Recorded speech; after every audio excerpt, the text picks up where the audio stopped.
This is Dr. Corinna Haack, and I was trying to think how I was going to introduce you and explain to you.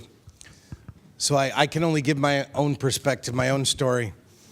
Some people know this, a lot of people in my life know this, some don't.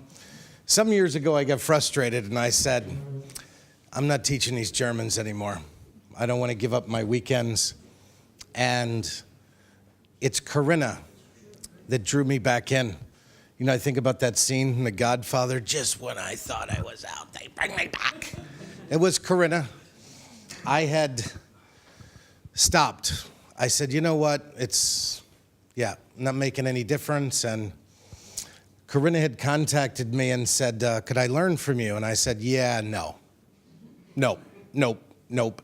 She kept asking, and I kept saying no. So she came to my office and became a patient, and she had an experience, and I liked her a lot.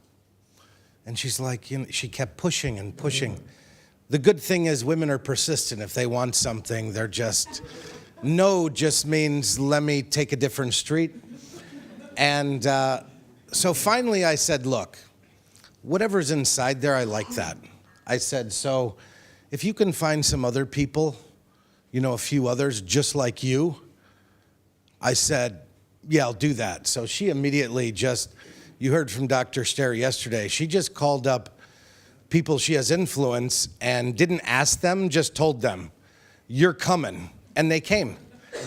And I've been back in this ever since. And Corinna worked with me for a while in my office as she came out of the system, and she has her own practice in Hamburg now. And I would like you to share, because you had profound experience. I didn't even know until I was working on her how much trauma she had had and how much changed. And because I don't really like to talk to people about symptoms, but her change was profound and affected her. It makes her a very, very powerful doctor. So let's hear from you. Thank you, Mark. So I was thinking what I can talk about at this Discover seminar, but of course it's the discovery of my journey, and now it makes all sense. So when I was 12 years old, I had kind of an inner wisdom. I knew I want to be a medical doctor. At 16, I knew it will be orthopedics. So of course, I put it out in the universe that everything lined up always at the right time. And so when I started my studies, I said it's going to be easy. And easy because I'm from learning. I know when I had to learn and when I know when I could go out and party. Yeah. So I had the right friends around me, so they are similar like me. So one of the experiences I've had when I was in my early studies, I was fourth semester, I think. I was on vacation in Thailand with Dr. Christian Steer, and this country was not made for us. So we had 3 accidents in 3 weeks. The last one was a bus accident where the bus plunged into a ravine. And So when I was sitting in the bus, and it was like in a roller coaster, I had the bump. I just woke up because I'm sleeping everywhere. I don't drive myself. So I heard the bump and said, not another accident. And the next moment I felt like the bus is going down and flipping over, and I was in the air, and said I had like a survival will that I said, I don't want to die in the jungle in Thailand. And the next moment I knew I don't die, I won't die there, I will survive.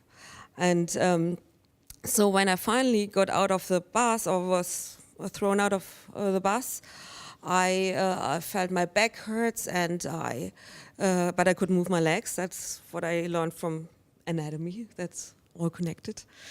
And and this was a experience in my life that I got more patient. I got more patient and thankful for everything what happened to me in life. And this is I think that's the base of a lot of things that happened to me in life too. So for such a big accident, I thought, oh, I'm not so badly hurt. Yeah, I had a brace for my spine for a while, and I could move good. I got in rehab, but like what you said, you touched my spine the first time. There was more trauma than I thought. So, and like what I was thinking after the accident, it's like, or is it my something inside of me told me something, and this was always accompany my life, that I can listen to my guts. I can listen to my guts, and I call it, if you say, intuition. And intuition also, when I started in hospital working, somehow it told me what to do sometimes, even if it's like medically irrational. For example, you have in a full ER, yeah, and I just glimpsed in and said, like, bring me this guy over there. He doesn't look, he's just radiating, something's not good with him. Even he's not waiting in line. And so they brought this guy. We made an X-ray of the skull, and he had a fracture. And on the way to the intensive care unit, he already fell in a coma. I said, I have no clue how I knew it, but I knew he should be next. So this is like, but intuition is in medicine sometimes not what you do. Yeah. So. Yeah, and then when I came to you as a patient over my friends or former colleagues who are in Cologne, I visited them, and they told me, yes, they learned with Mark in Hamburg, and but he's not teaching anymore because he wanted to take care of his family. I was looking around where I can learn it, and yeah, anything what was close, I said, like, no, I want to learn from the original DC. So yeah, I was persistent, as Mark said, and my first experience when I got adjusted the first time was I didn't know how much energy I could have. Yeah, I was like getting out off the table. I said, like, I could dance, I could do. I'm going to the gym at 3 and 4 in the morning. When I woke up, I said, who can I call now? So, yeah, so it was a really good and fun experience. So, and I continued, and I was very happy to see how I even could improve. I thought I was pretty good, but it could be even better. So yeah, and then I called all my colleagues and friends who are medical doctors to join me in the club, because I said, this is it. You have to experience it. Yeah, and I met very nice and wonderful people in this group. We were 6, and yeah, 3 of the 6 stayed with it and just doing chiropractic and not going to the back to the medical profession. The other 3, well, I think, well, it's a personal thing, but it's a lot of yes, it's all about ego. It's all about ego, and a lot of things that Mark said in the at our first seminars made sense a little bit later. What you said, like I can teach a monkey to move a bone. It's all about intention, and that's the second one. The first one is intuition. Second one is intention, and the intention. When you want to deliver the best adjustment with this patient in this moment, you will. Yeah, and it may, of course, you have to learn the mechanics and like the method, but the more you trust in yourself, the more you can trust your intuition. You can, and then you can also focus with your intention, and then you can make a change.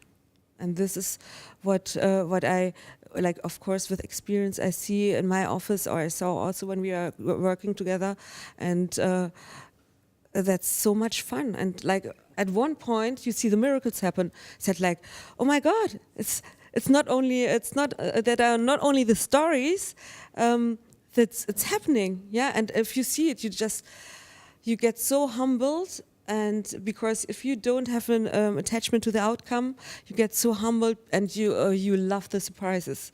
You are just like a miracle junkie, and you don't expect it, but it's so much fun when you see it happening, and it's yes, you see how big the universe and how grateful the universe is. If you're yourself grateful, I think that's a big part that I've learned from the accident first time, and yeah, and the last I would say, is the innate intelligence. And then now it comes together. It's intuition, intention, and innate intelligence. Innate intelligence will always do what's the best for the person or for yourself, and you can trust it.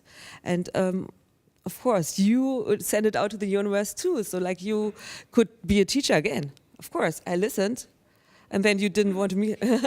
Then you didn't want to listen, and then I did. So it's a fun story. So yeah, so it all makes sense. And then when you are with a patient, be in the present moment, be fully there, and you see the miracles happen. So what I want to ask you is, I think you really get this discover idea that we want to use so many powerful medical people to spread a message, to try to motivate people to do so for themselves. So if you have a message for people in the world who are thinking about making a change for themselves personally or becoming a doctor, what would you say to them? What would be your advice? First of all, I think it's all, at first it's like your own personality. But if you do good to others, like you are like a drop that falls into water. If you are putting out good karma, it will spread more and more. Then you can make the world a better world. And like if it's also that like if everybody is vibrating the same positive frequency, you can there's no space for like bad things or negative things. And yeah, and the more people who do it and vibrate in this frequency, they can do bigger waves. And this is what we want to do here with this cover, and want to inspire people to just see what happens when you and yourself vibrate at the highest frequency that you can vibrate, because your nervous system is working great, and your mind and body and soul are connected. This is what everybody's in life is looking and searching for, to be the best self to be the best self and live the life for the best self. And then nothing can go wrong, right? Yes. So let's give Corinna a hand. Thank you.